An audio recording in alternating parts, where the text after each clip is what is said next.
This is Dr. Peter Hirsch, and I'd like to welcome you to the first installment of our Keratoconus video blog. We here at the CLEI Center for Keratoconus want to give you the latest information regarding keratoconus treatment and management, and felt that by doing a weekly blog, we could keep you informed about all aspects of keratoconus care. So today, I would just like to begin by a quick review of the many treatment options that are now available to the keratoconus patient. Unlike many years ago, where there were few alternatives, today there are a number of growing options which can very much help the patient who has keratoconus to enjoy a good vision with a stable quality of their eyesight over many, many years. Let's look at the eye and the cornea. The cornea is a clear dome in front of the eye, which is much like a watch crystal. It has a round shape and a certain thickness to it, and this clear lens focuses light to the back of the retina. In keratoconus, the cornea becomes thinner and weaker, and just as if you have a thin spot on a tire or a balloon, that thin area can start to bulge out, though microscopically, affecting the optics of the cornea. What occurs is that the cornea no longer focuses light only to one position, rather light is scattered, causing what you can think of as static in your visual system, and this is what decreases your vision. There are essentially three goals in the treatment of keratoconus. Number one, to improve your eyesight to the best vision possible. Secondly, keep keratoconus, which is a progressive disorder, from progressing onto worse vision. And finally, to improve the corneal contours to achieve better visual results.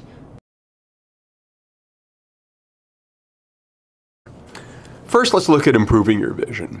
The mainstay of treatment of keratoconus are keratoconic specialty contact lenses. These are specially devised contact lenses and specially fit contact lenses which can cover up the irregularities of your cornea and give you a much better quality of vision.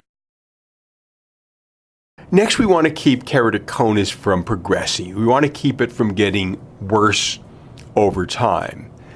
There is a new procedure called corneal collagen cross-linking, which we have used in clinical trials for the last 10 years. The goal of collagen cross-linking is to make the cornea stronger in order to prevent continued distortion and progression of the disease. Collagen cross-linking uses riboflavin, which is vitamin B2. You're given drops for 30 minutes which soak into the cornea. The cornea you can see here on the top right is made of pancakes of collagen. The cornea soaks up the riboflavin, and then you look at an ultraviolet light for 30 minutes. The ultraviolet light interacts with the riboflavin, and this causes a photobiologic reaction which leads to linkages between the molecules in the cornea. This strengthens the cornea. You can think of it as adding additional wires and cables to a bridge to make the bridge stronger. By strengthening the cornea, keratoconic progression is diminished. Collagen cross-linking, which we have worked on for many years, was FDA approved last year in the United States. Let's look at options to improve the corneal contours. Number one are Intacs.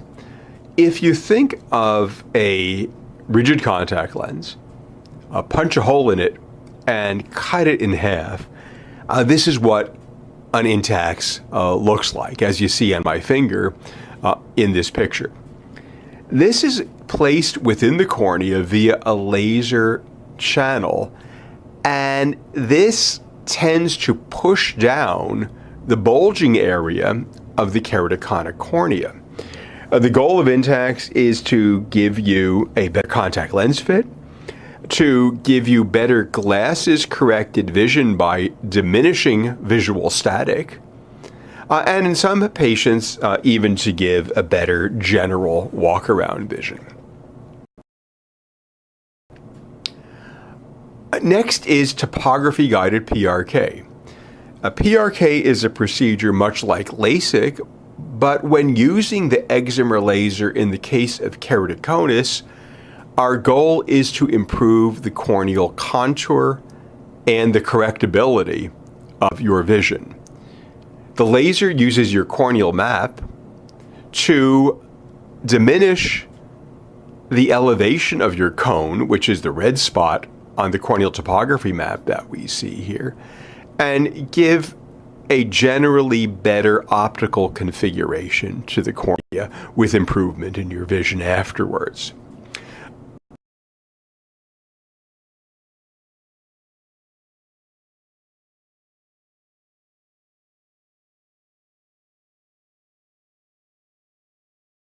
For patients with very high degrees of nearsightedness in association with keratoconus, we offer the phakic lens implant procedure, or the ICL. This is an actual lens that is placed inside your eye, which can correct high degrees of nearsightedness and improve your general vision. And finally, there are a number of new corneal transplantation techniques. Typically, here at CLEI, we use a laser-assisted technique, which allows for generally good outcomes and quicker visual rehabilitation. So let's close off our first blog session here just with the knowledge that our work in keratoconus continues.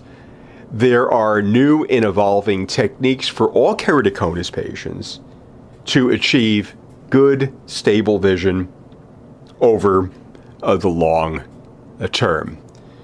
We look forward to seeing you next week in our second video blog, and with these blogs, hope to little by little bring you up to date on all that is available for the treatment of keratoconus.